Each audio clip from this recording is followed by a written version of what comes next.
Okay, so today we're going to look at the whole question of engaging curriculum. And we're going to use a particular tool by Bernstein, because Bernstein's becoming quite popular. In fact, the advisor to the minister is a Bernsteinian, and she did a PhD with a guy who was a colleague of Bernstein's, Michael Young. So she's deep into Bernstein. So it's a useful tool for you to know the vocabulary of. The only thing about Bernstein is that Bernstein's vocabulary is quite dense. So you have to know the terminology that Bernstein uses in order to use it. So remember with this course, what you want to do is you want to understand the terminology. And then once you understand the terminology, you have to find a way to use it. Unfortunately, because the terminology is so complex, we're just going to focus today just on understanding the terminology. We may not have time to actually use it. Just a housekeeping matter. Zoom is probably going to throw me out at about 20 to 1. And then what you have to do is then you have to log in again. And then we have to start the meeting over again. Eh? So I'll just alert you to that. Right. Let me just share my screen and see if I can share my screen.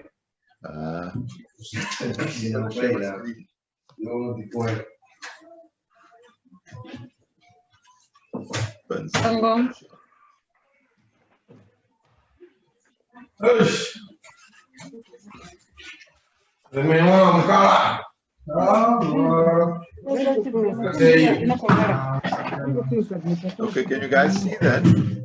Let me give it a nice design. Yes, we see it. How did this design work? Design doesn't work. Damn it.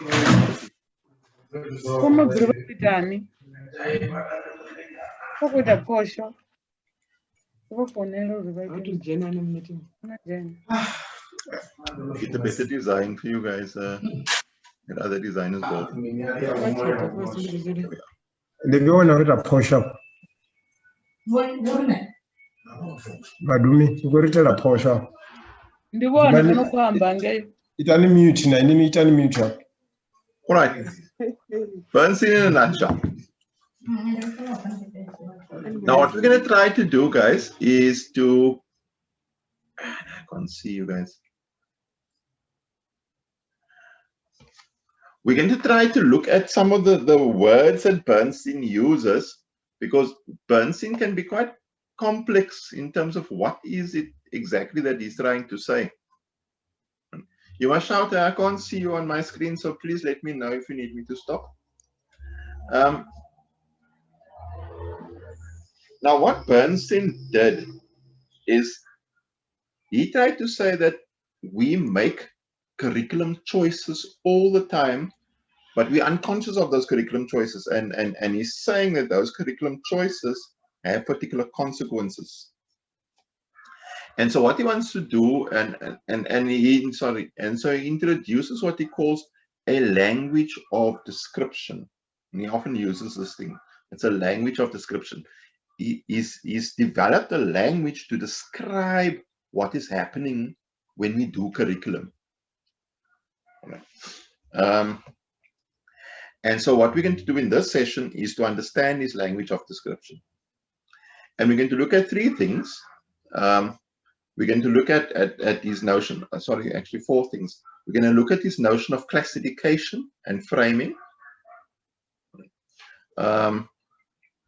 What does he mean when he speaks about classification and framing? Later on, he then went to discuss what he calls the pedagogic device. And then lastly, we will look at vertical and horizontal discourse. So those are the 3 big sets of concepts. Now,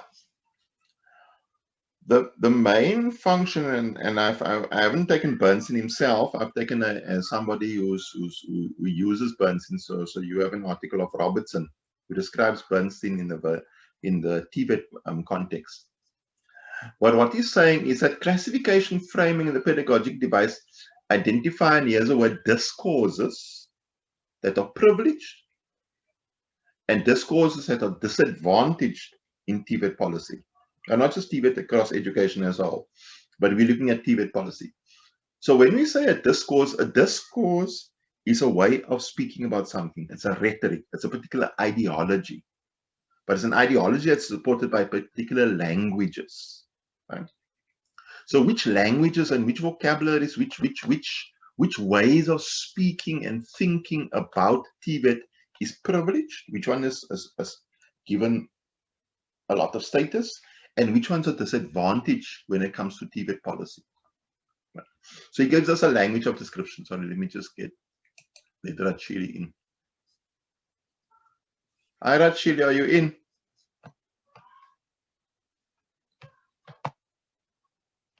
All right.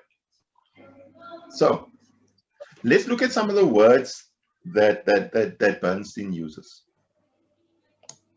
The first word that he uses is the word classification. So let me just see if Rachili is in. Rachili, are you here? Hi, Luvuani, is that you?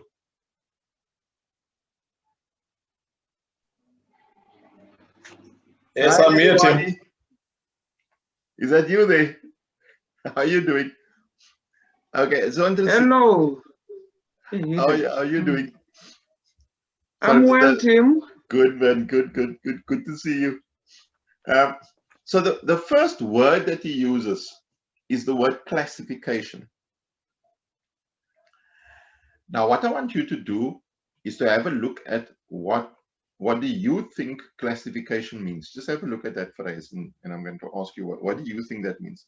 Because I was just telling Beregani before you guys came in that Bernstein uses this language, but it's like, yo, does this guy speak English? You know? But I think it's important for you to wrestle with first what do you think he says when he says classification? So you can see that definition, eh? Read the definition and think what do you think he means? What does classification do?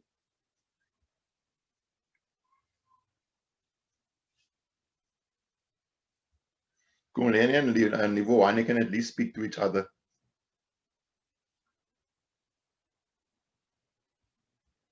And say now, what do they think? I think classification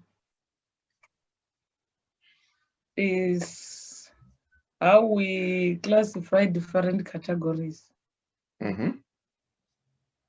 Like gender, class, race, or groups. In curriculum, I think classification is how we classify or how we group the similar courses together.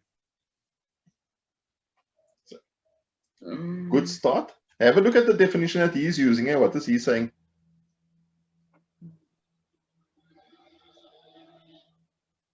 So it's on the right track, but have a look at what he's trying to say.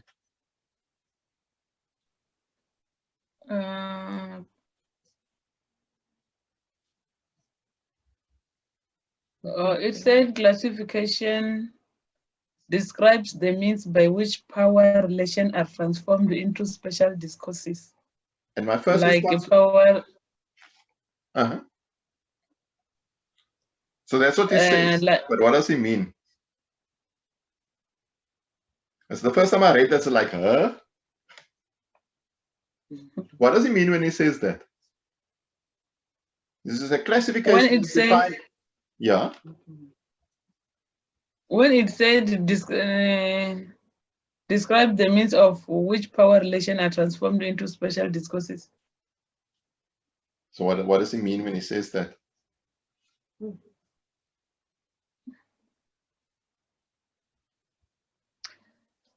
Rachili? I think. Are you? I'm asking you, what is Bernstein trying to say there?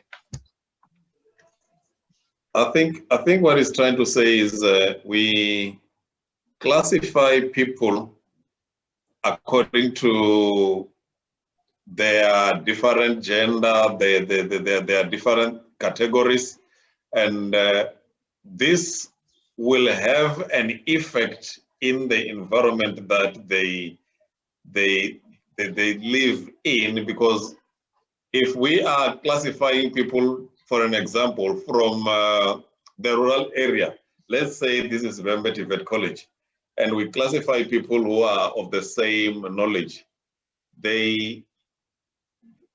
when they get into different different location, and they are still going to have that mentality kind of. Their performance is going to be determined by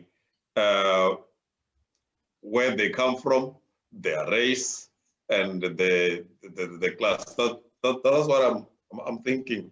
But you guys are on the right track. Just look at the way in which Bernstein begins to discuss this. Now, I have an advantage in that I have fought with the Bernsteinians for a long time, so it's easier for me to understand some of their arguments. But again, let's read what he says here. Bernstein comes along with this whole notion that curriculum is not neutral or value-free. Right? And there him and I are on the same page. Right? You guys may disagree. Oh, did I listen? But there him. So when he speaks about classification in the context of the language that he is using, so it's not the way that we use classification generally. It's the way when Bernstein uses classification. What does Bernstein mean? And for him, it describes the means, that is the way in which power relations are transformed into specialized discourses. In other words, we've got power. How? And that power exists even before curriculum comes along. Right? But he's saying that how do you keep power? How do you hold on to power? It's difficult to hold on to power, a few people having power over a whole lot of people.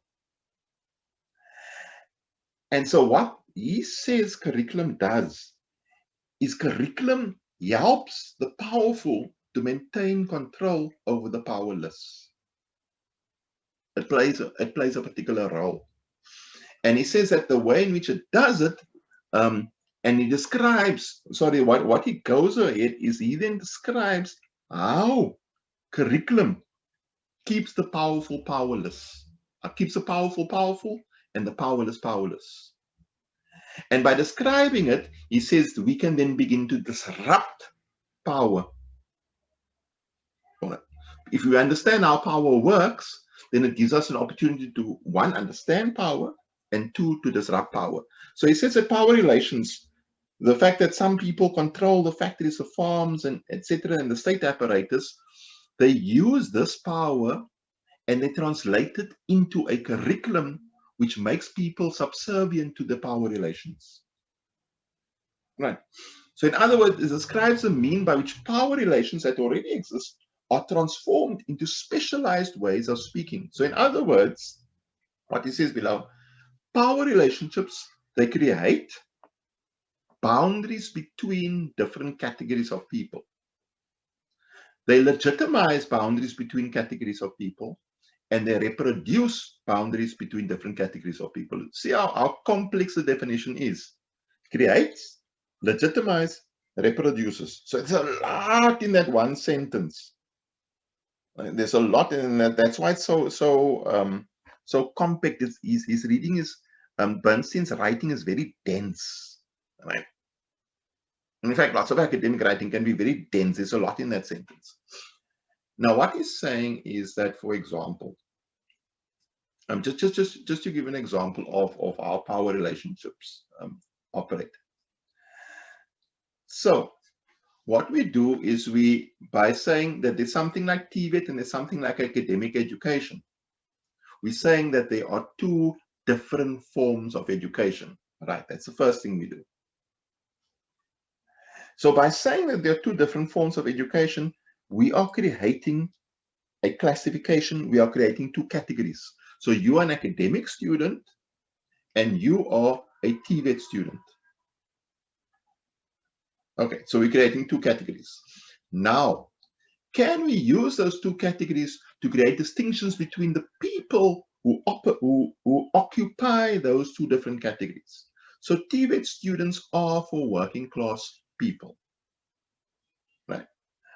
Academic studies is for people who want to get ahead. That's for professionals. TVET is for workers. And you begin to create two different categories of people, and you justify that by putting them into two different causes.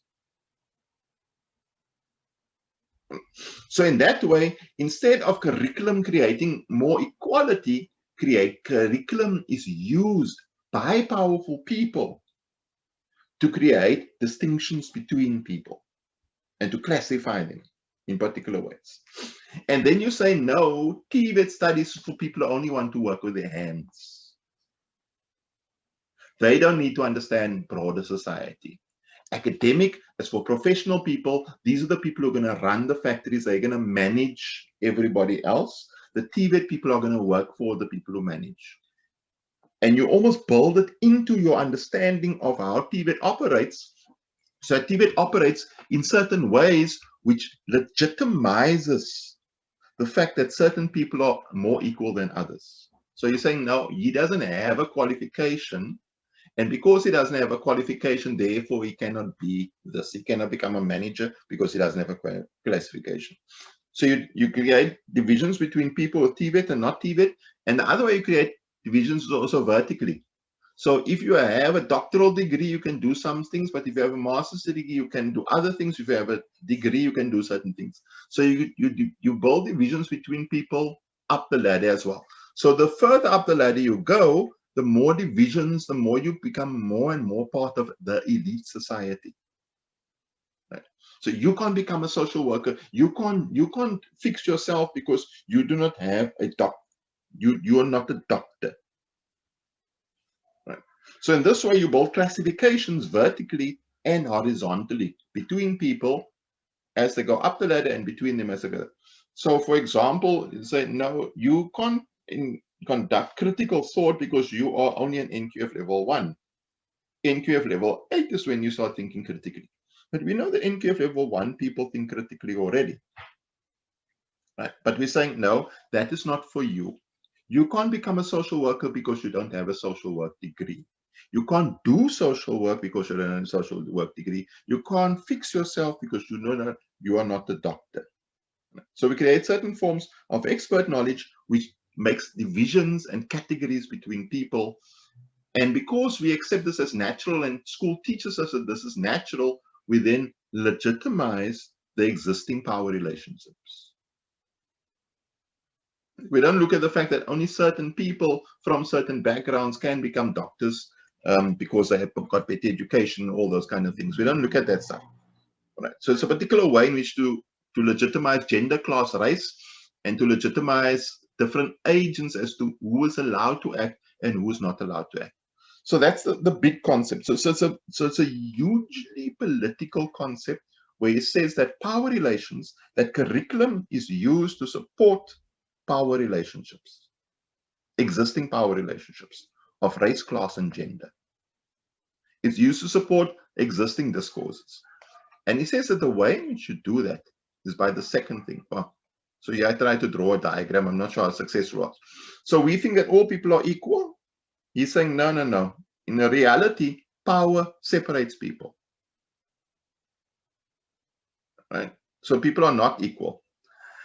And the way in which people retain the equality is that they have one discourse for group 1 who's going to be powerful, and another discourse for group 2. So group 1, they're going to learn academic studies and they're going to become doctors and lawyers. In group 2, they're not going to learn academic studies. They're going to go into TVET and they're going to be taught that TVET is only there for people who work with their hands.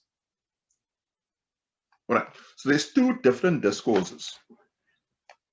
Are there ways in which we can disrupt this discourse now that we understand what is happening? Because this is based on a whole lot of research. Now that we understand how curriculum actually operates and it's not neutral or value free, what can we do in order to address this particular way in which curriculum is used? How can we make curriculum more equitable going forward? We first need to understand then how it is that the curriculum currently operates before we can go on and say this is what we think things should happen. Sorry, this is all out of sequence, right? Now, the second thing is that now that he's got this notion of classification, and he's now argued that curriculum is used to assist powerful people to classify people in particular ways, as both of you were saying, Kumaleni and Rachidi. Now, he then begins to speak about the second concept, which is framing. Now, have a look at framing and see what it is that he's trying to say.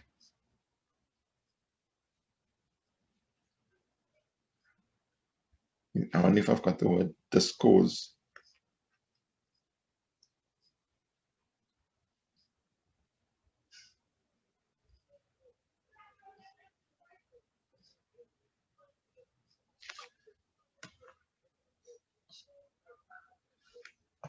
So what is framing? Framing again, does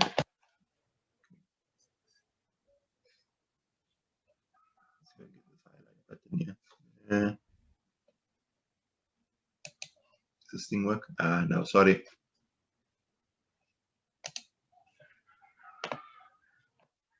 Framing, just to highlight it, stupid thing.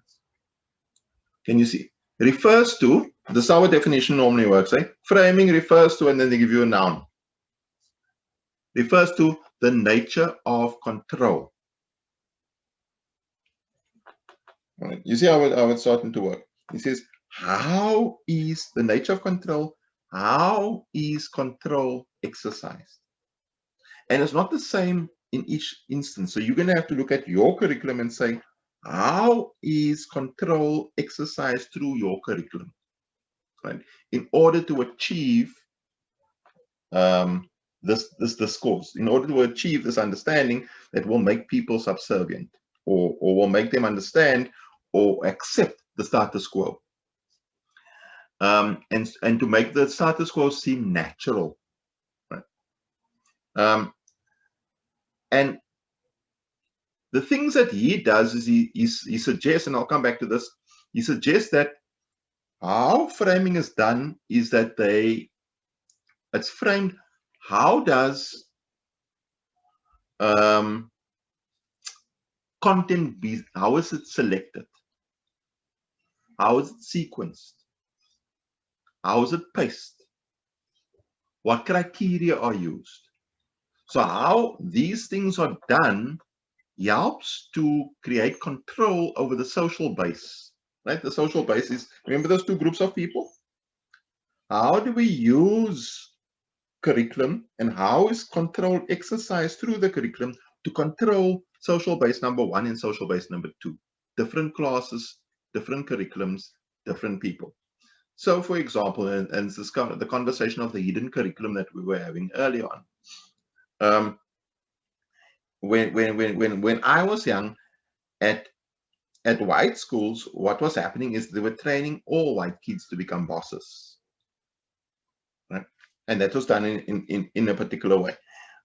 So for example, when they went to standard 6, or it was that time, they were taught that the people in matric they had to listen to, and they had to work their way up so that they became matrics, right? So they had to work their way up through the hierarchy. And once they were matrics, they were given what they called fags, where the standard 6s had to listen to them. So they were trained how to give commands to the standard 6s, and they actually had a standard 6 that they had to do everything that they wanted to say. They were called fags. Schooling in working class communities were operated differently. In working class communities, people were put into rows. Oh, and those schools, you know, you had discussions and people were engaging and discussing different options, etc. And they all understood that after they were done, they were going to go into university. At the other schools, in the working class schools, people were put into rows and they had alarm bells. And the alarm bells told them that this is the way that you study. You study in periods, like you do in a factory. And when the bell goes off, you must go in for your next period, like you do in a factory. And so the work was paced in a particular way, based in periods during which you had to work. and you had to work on something that the teacher gave you. And the way in which the students were controlled is by setting certain criteria. If you don't pass the exam, that's the criteria. If you don't pass the exam, then you will not be allowed to progress in this system. Right? So the only way in which you can progress within the system is if we allow you to. And they accepted that this is the way that things must happen. So the exams then became a mechanism of control. You pass the exam, you can move up. If you don't pass the exam, you can't move up. But, and here's the thing about, we select what must go into the exam, not you. We select it. Right? So that power over the ability to select what goes in and what doesn't go in, that is power. Because you have power over those students, and you have power over their futures, and you have the power over what they're allowed to think, because you selected it. How you've paced it in terms of in terms of setting periods, in terms of how long people are allowed to study, etc., has a big impact on whether the students are going to pass and fail. And because you control the selection of and you control the criteria, you control whatever happens in there. But the students come into the system and they think that this kind of education that they experience is natural. That's the only way that education can be. But for a long time, vocational education in Africa, for example, didn't happen that way. There was no such thing as a classroom. You learned it from somebody in their home. In fact, in Europe as well. If you wanted to become an artist like Leonardo da Vinci, he didn't go to university. In fact, he was very scornful of people going to university. So what Leonardo did is he went to go stay in somebody's house, and this person taught him how to paint. And he had to make his own paint, etc. Your sushi chefs in Japan, they had to attach themselves to a master, and there was a master and an apprentice, and this person would show them all the ropes. We have similar things happening in Africa with your ironmongers and stuff, and a whole range of stuff. So there were different forms of education, and the education didn't necessarily happen in a class, and everybody got together in a class at a particular point in time. People learned out in the fields. People learned out in the workplace, etc. So that's how we did vocational education. In one part of Africa, for example, Egypt, when they built all the pyramids, what they discovered is there are a whole lot of houses around the pyramids. And these houses were actually their so-called Tibet colleges. Right? And remember, the Egyptians learned from the Ethiopians, what's called Ethiopians today. They were called Kushites then. And so they learned how to do vocational education, because all these houses around the pyramids, these houses were the houses where they were having vocational schools. It's where people were learning how to build. While they were building the pyramids, they were learning on the pyramids how to build pyramids. And that's where people learn vocational. And remember that the Ethiopians, I think at the time, that the Egyptians were actually Ethiopians. They conquered Egypt at a particular point in time. So these were actually Africans, because people think that Egypt is not part of Africa. These were Africans that were running this, and this is the kind of the Tibet schools that they were running at the time. We have organized our stuff differently today, so that education is more hierarchical, right? We've classified things in a particular way. We've framed how education happens, how curriculum is selected. It must be selected from the top by a state. We framed how it is paced. It must happen in class times within a year. Right? We framed how it is sequenced, what you must learn. You must first learn that, then you must learn that, then you must learn that. Whereas in Africa, Tibet happened in a very different way. You did whatever the student needed to learn next, that you did. And you could take as long as you want to, so long as the person got the job right. It wasn't, you must get the job right by December because you're going to write an exam in December. Right? So all those decisions that are taken about selection, criteria, sequencing, pacing, those different aspects are all not natural decisions. Those are decisions that were made as a result of human agency. Oops, let me just hit better again. Those are decisions that were made as a result of human agency. Okay, so you'll see at the bottom there, I'm going to be kicked out soon. You'll see at the bottom there, framing is the means whereby, is the way in which principles of control are transformed into specialized regulations. So how do we say, this is the way that we're going to control, and then we create these specialized regulations like your NCV guidelines. We create specialized regulations like your exams, like your timetable. So all these principles of control, they transform through the curriculum into specialized regulations, texts that govern what we do so that it seems natural. But Bernstein is arguing these things are not natural at all. These are created by human beings, and we need to understand how they are created so that we can see if there are alternatives, or so that we understand how to make our students fit into that system best. And so what it does is there are specialized regulations of what he calls interactional discursive practices. It's just a fancy way of saying interactional, how we interact when we speak. Right? The teacher speaks, the students listen like you're doing now. Right? What are the regulations about how knowledge happens? What are the pedagogic relationships? What are the relationships? This is the interactional discursive practice. How do we communicate these things? And all the alternatives. Once we understand what exists, then we can begin to say what are our options. And what these interactional relationships do, what these pedagogic relationships do, these pedagogic relationships, they don't always get it right, but they attempt to relay, in other words, to show or to give you a particular distribution of power. So these interactional discursive practices, like teaching and learning, says that I am the teacher, you are the student. And when you go into the factory, the boss is the boss and you are the worker. So it mirrors that. It says that the relationship is hierarchical. I know, you don't. The distribution of power is then communicated to you via the curriculum. The curriculum tells you how to speak about yourself. But the curriculum is not neutral. The curriculum is not value-free. It relays existing power relations to the student.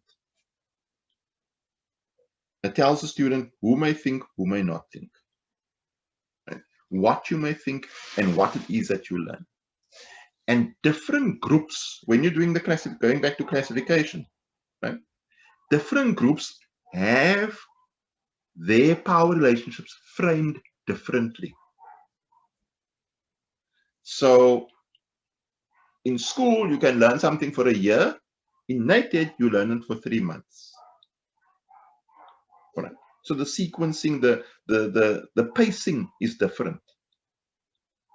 What impact does that have on your students? What is it saying to them? And if the pacing is one way, can we change the pacing to look a different way? So classification and framing happens in different ways for different people. You classify them differently, and then you frame what is thinkable differently. We're probably going to have to take a break soon. And there are two ways in which the framing happens. And then we're going to take a break. It's probably a good place for us to take a break and then come back. Because there are two discourses in framing. Right? The first discourse is what they call the regulative discourse. Who makes the rules? So somebody makes the rules and they say, this is the way things are happening. So the regulative discourse then refers to the social rules, your policies, your processes, your guidelines, your assessment guidelines. They tell you what you're allowed to do. Right. Then you come along and you can change the rules, and then you have an instructional discourse. So on the one hand, there's the official recontextualization. They take what is real knowledge, what happens in the real world, and they change it into a curriculum, right? And then they say, these are the rules that are going to happen. And then you come along and you then have an instructional rule. So you translate the rules that you're getting from the department. You translate them into classroom practices. Right? That's your instructional discourse. So you're moving from the regulative discourse into instructional discourse. How do you translate it? So your instructional discourse either supports the regulative discourse or tries to disrupt the regulative discourse. Okay. That's a lot of complicated words. I think we're gonna, this is the end of part one. Oh, there's still more. Sure. But I think this is let's stop there and let's ask questions. It's a complex phenomenon, but we've looked at two things. We've looked at classification and we've looked at framing. Those are the first two concepts in his first couple of books that that Bernstein looked at. Any questions? Can I give you a diagram? Oops. So classification in this diagram, knowledge is classified and then it is framed, and it is framed in terms of the selection of content, the sequencing of content, the pacing of the content, and the criteria against which the content is done. Those are all political, ideological decisions. They have particular consequences. Whether you're doing them consciously or unconsciously, they have created what he calls a code. His theory is actually called code theory. Is how do we create a code so that we can almost, I suppose, brainwash people into believing that this is the way things should be. He doesn't use the word brainwash, that's me. And then that framing then is dealt with through a regulative discourse where they write all the regulations, and then instructional discourse where you translate those regulations into what you do in the class. So he says that is what happens when education happens. Are there questions, comments? Can you see how this is different from when people talk about classification generally and when he talks about classification? Yes. Right. And So there's the is it everyday possible use of maybe- classification and there's his use of classification is different. Okay. And it's highly political. We're going to be kicked out now. It's highly, highly political.